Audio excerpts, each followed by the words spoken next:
Hello, what's up for this video guys? So nangibot na po og pitsay dining dapita no? Kay bisag gilab o naagya po makuha. Og pasalamat kog dako sa Ginoo kay wala hutdas sa insekto. Sa ginaingon ko pa, ang Ginoo ray bahala. Kay siya ra ang mangitag paagi para makabawi sa atong pagdiskarte.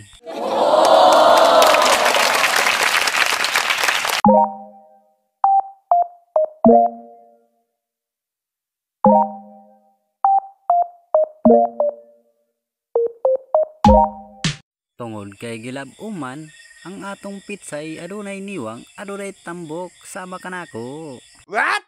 Oh no! Sa ginaingon ko pa, murag ako niwang usay tambok. Sa dining dapita, murag luyo ang tuhod ko. Kaya nga akong pananom, wala mabantay, gihurot sa insekto. Oh